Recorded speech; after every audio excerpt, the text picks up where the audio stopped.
ফরজ নামাজ। ফরজ নামাজ না পড়লে কি হয় আর পড়লে কি হয়? আমরা অনেকেই ফরজ নামাজ পড়তে ভয় পাই, আবার অনেকে ফরজ নামাজ পড়ার জন্য ঘুম হয় না, ঘুম আসে না, যাতে ফরজ নামাজ কাজা না হয়ে যায়।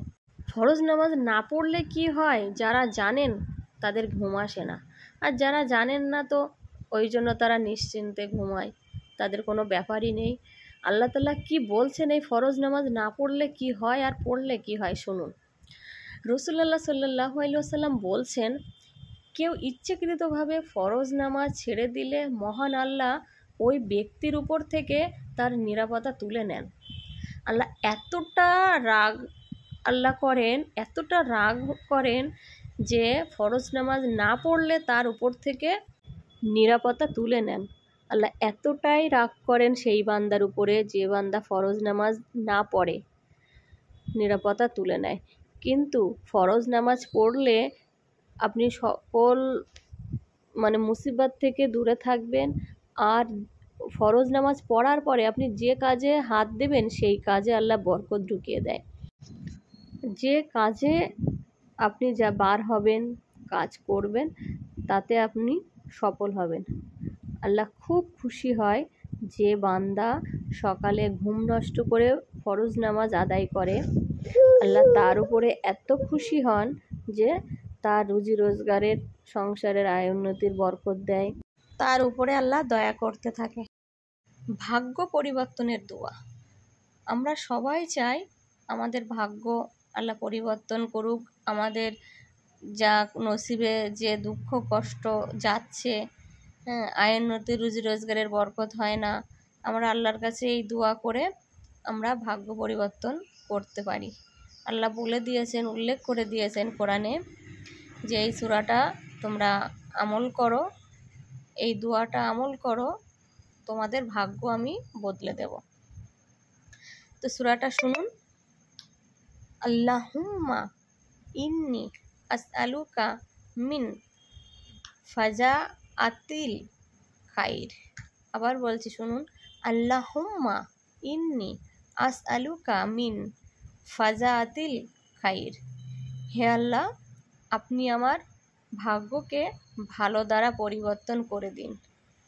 আমরা এই দোয়াটা পড়ে আল্লাহর কাছে ভাগ্য পরিবর্তনের জন্য প্রার্থনা করতে পারি, আল্লাহর কাছে চাইতে পারি।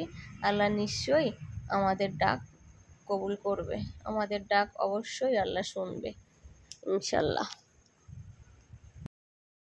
সুস্থ থাকার দোয়া। আমরা সবাই চাই সুস্থ আমরা থাকি, আল্লাহ আমাদের শরীরটা ভালো রাখুক, আমাদের কোনো রোগ বালা মুসিবত না আসুক, আমরা সবাই চাই। কিন্তু এই চাওয়ার জন্য আল্লাহ যে একটা দোয়া নির্ধারিত করে দিয়েছে, সেই দোয়াটা আমরা কজন পড়ি আল্লাহর কাছে?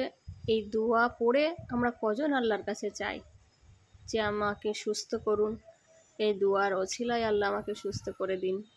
তো আল্লাহ কোরআনে উল্লেখ করে দিয়েছেন যে যদি সুস্থতার জন্য তোমরা কিছু চাও তাহলে আমার এই দোয়াটা আমল করো। তো চলো দোয়াটা আমরা শুনি এবং পড়ি।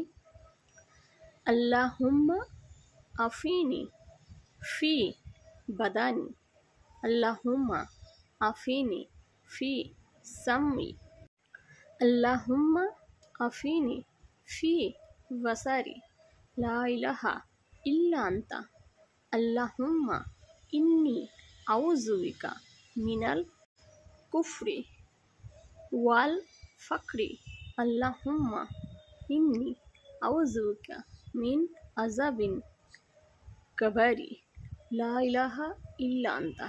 খুব ছাড়া করে বলে দিলাম, আর একবার বলছি শুনুন।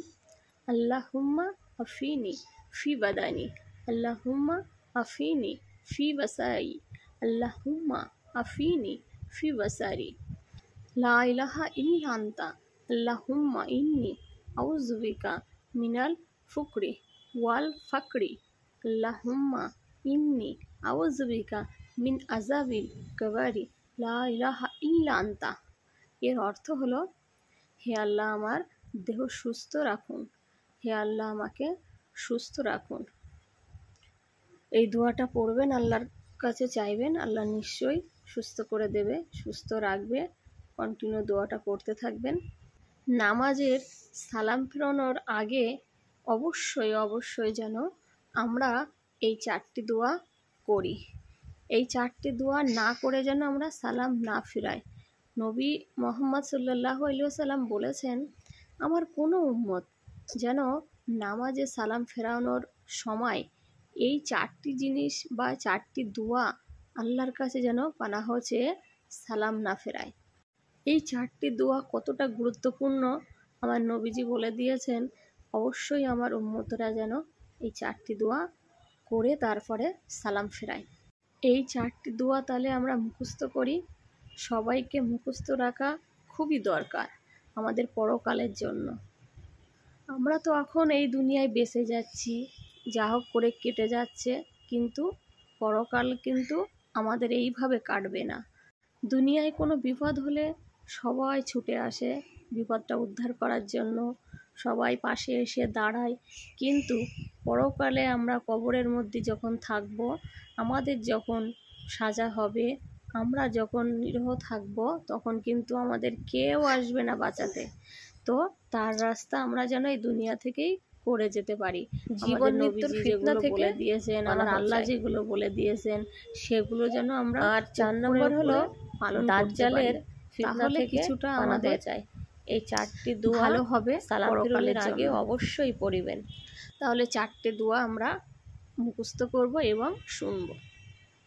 1 নম্বর দোয়া হলো, আল্লাহুম্মা ইন্নী আউযু বিকা মিন আযাবিল কবর। হে আল্লাহ, আমি কবরের আযাব থেকে পানাহ চাই। 2 নম্বর হলো, ওয়াউযু বিকা মিন আযাবি জাহান্নাম। হে আল্লাহ, আমি জাহান্নাম থেকে পানাহ চাই, আমার জাহান্নাম থেকে রক্ষা করো। 3 নম্বর হলো, ওয়াউযু বিকা মিন ফিতনাতিল মাইয়া ওয়াল মামাত। এর অর্থ হলো, হে আল্লাহ, আমি জীবন মরণের ফিতনা থেকে পানাহ চাই।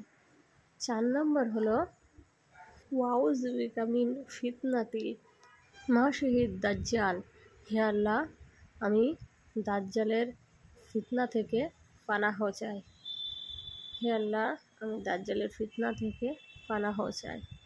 এই 4টি দোয়া যেন আমরা অবশ্যই সালাম ফিরানোর আগে করি। এটা আমাদের ভালোর জন্যই।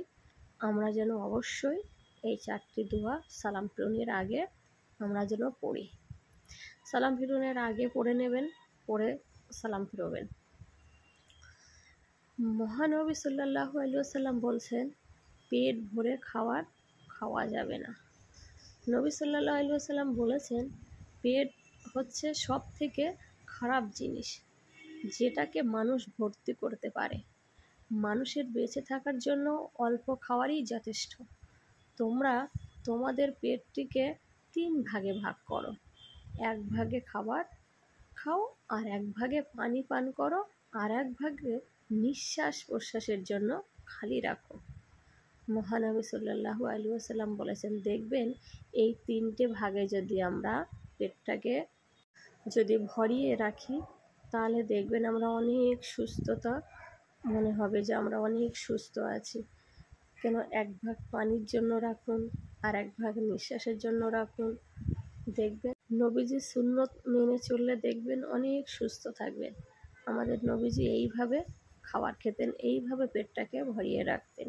উনি কখনো পুরোপুরি খাবারটা উনি খেতেন না, যে পেট ভরে খাবো আর সেখানে পানি খাওয়ার জায়গা থাকবে না, নিঃশ্বাস প্রশ্বাসের কোনো জায়গা থাকবে না। নবীজি কিন্তু এটা করতেন না। উনি কন্টিনিউ এইভাবেই খেয়ে যেতেন, উনি সুস্থও থাকতেন। উনি কখনো খাওয়ার পরে অস্বস্তিতে ভুগতেন না। সবসময় উনি লিমিট রেখেই খাওয়া দাওয়া করতেন, যাতে আমি সুস্থ থাকি, যাতে আমার শরীরটা ভালো থাকে। এইভাবে যদি ওনার নবীজির সুন্নত মেনে আমরা চলতে পারি, আমরাও অবশ্যই সুস্থ থাকবো ইনশাআল্লাহ। কোরআনের কত শক্তি, আল্লাহ কোরআনকে কত শক্তিশালী বানিয়েছেন।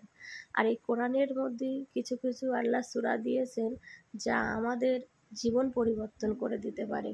যদি এই সূরাগুলো আমল করতে পারেন, দেখবেন আপনার জীবন পরিবর্তন হয়ে গেছে, আপনার জীবনে অনেক সুখবর আসছে, অনেক ভালো আপনি একটা দিন কাটাচ্ছেন, ভালো জীবনযাপন কাটাচ্ছেন, এই যদি সূরাগুলো যদি আমল করতে পারেন।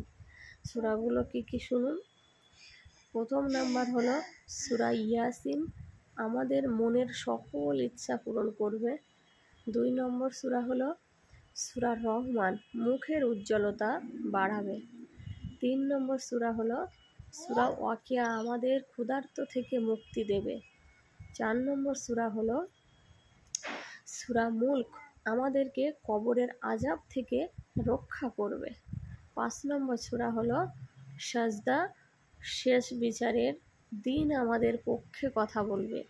এই 5টা সূরা যদি আপনারা কন্টিনিউ করতে পারেন, দেখবেন অবশ্যই আল্লাহ তাআলা আপনাদের জীবনযাপন অনেক সুন্দর করবে এবং আপনারা নিজেরাই বুঝতে পারবেন এই আমলগুলো যদি আপনারা করেন বা করছেন, তখনই বুঝতে পারবেন এই আমলগুলো করতে করতে আল্লাহ তাআলা আপনাদের জীবন কত সুন্দর করে দিয়েছে, কতটা পরিবর্তন এসেছে, আপনারা নিজেরাই বুঝতে পারবেন। আপনারা নিজেদের জীবন নিজেরাই পরিবর্তন করতে পারেন দুয়ার ওসিলায়, কিছু আমলের ওসিলায়। আল্লাহ তাদের পক্ষে আল্লাহ দুয়ার পক্ষে আল্লাহ অনেকটা পরিবর্তন করে দিতে পারেন। আল্লাহর হাতে সব, আল্লাহ ইচ্ছা করলে সব কিছুই পারেন। এই আমলগুলো করুন, দেখবেন আপনাদের কত বিপদ আপদ সব কিছুর মধ্যে থেকে আপনি একটা ভালো দিন কাটাচ্ছেন ইনশাল্লাহ। সবাইকে দোয়াগুলো আমল করার তৌফিক দান করুক, আমিন। আল্লাহর কাছে এটাই চাই, সবার দোয়া আল্লাহ কবুল করুক। প্রত্যেক সকালে সন্ধ্যায় 3 বার করে যদি আপনি সূরা ইখলাস, সূরা ফালাক, সূরা নাস পড়তে পারেন, সূরাগুলো সকল বিপদের মোকাবেলায় আপনার যথেষ্ট হয়ে যাবে। এই সূরা ইখলাস, সূরা ফালাক, সূরা নাস কত বিপদের থেকে আপনাকে উদ্ধার করে দেবে আপনি নিজেই কল্পনা করতে পারবেন না। রাসূলুল্লাহ সাল্লাল্লাহু আলাইহি ওয়াসাল্লাম বলেছেন, প্রত্যেক সকাল ও সন্ধ্যায় 3 বার করে সূরা ইখলাস, সূরা ফালাক এবং সূরা নাস পড়বে। আল্লাহ এই সূরাগুলোর সকল বিপদ থেকে আল্লাহ তাকে মুক্তি দান করে দেবে। তার এই সূরাগুলোর ওসিলায় আল্লাহ তাকে বিপদগুলো উদ্ধার করে দেবে, আপনি যদি কন্টিনিউ প্রতিদিন সকাল সন্ধ্যায় করতে থাকেন। শয়তান আমাদেরকে অভাবের ভয় দেখায় এবং খারাপ কাজ, অবৈধ কাজ ও যৌনাচার ও পাপের কথা বলেন। অপরদিকে আল্লাহ ক্ষমা ও অফুরন্ত দানের কথা বলেন। নিশ্চয়ই তোমরা দান করো এবং এত পাপের মধ্যে থেকেও আমার কাছে ক্ষমা চাও, আমার কাছে চাও যে আল্লাহ আমি ভুল করেছি, পাপ করেছি, আমাকে মাফ করো, ক্ষমা করো। আমার কাছে কাঁদো, আমি তোমাদেরকে ক্ষমার পাহাড় নিয়ে আমি হাজির হয়ে আছি, তোমরা চাইলে আমি তোমাদেরকে ক্ষমা করব। কিন্তু কজন পাপ করে কজন আল্লাহর কাছে চায়? শয়তান তো পাপ করতে নিয়ে যায়, পাপ করতে চলেও যায়। বান্দারা, শয়তান ধোঁকা দেয় আর বান্দারা পাপ করতে চলে যায়। কিন্তু পাপ করার পরে ফিরে এসে আল্লাহর কাছে কজন ক্ষমা চায়, মাফ চায়? আল্লাহ বলেছে তোমরা পাপ করো কিন্তু আমার কাছে অন্যায় স্বীকার করো, আমার কাছে মাফ চাও, আমি অবশ্যই তোমাদেরকে মাফ করব, ক্ষমা করব। তোমরা আমার কাছে চেয়ে দেখো। কিন্তু পাপ করতেই থাকে, কিন্তু ক্ষমা কেউ আর চায় না। আল্লাহ এটাতেই আল্লাহ খুব অসন্তুষ্ট হয়ে যান যে তোরা আমার কাছে ক্ষমা চা, আমি ক্ষমা করব। আমি পাহাড় সমান ক্ষমার নিয়ে বসে আছি, ক্ষমা করার জন্য বসে আছি। আল্লাহ সবাইকে ক্ষমা চাওয়ার, দোয়া চাওয়ার, আল্লাহর কাছে কাদা কাটার জন্য সবাইকে তৌফিক দান করুক, আমিন।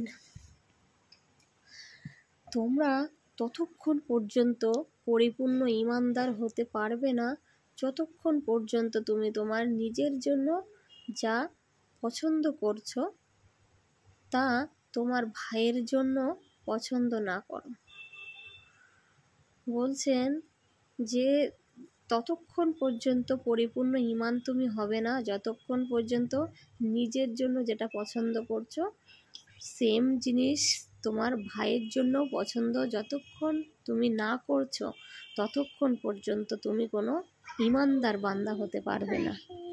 আল্লাহ কোরআনটাকে, আল্লাহ ইসলামটাকে এত সুন্দর বানিয়েছে, আর কোরআনের মধ্যে সব কিছুই উল্লেখ করে দিয়েছেন, কিন্তু কজন মানি আমরা?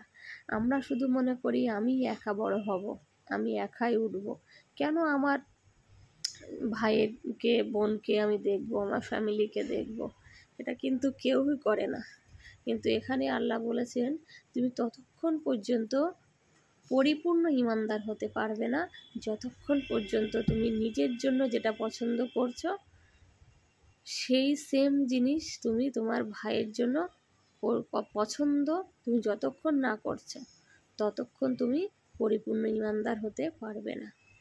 আল্লাহ সবাইকে কোরআনের যা আল্লাহ উল্লেখ করে দিয়েছেন সেগুলো পড়ার, বোঝার তৌফিক দান করেন আল্লাহ। তাহলে প্রত্যেকটা মানুষ বুঝতে পারবে যে আল্লাহ আমাদের কোরআনের মধ্যে কি দিয়েছেন আর আমরা কিভাবে চলছি, আল্লাহ কি বলেছেন আর আমরা কিভাবে চলছি।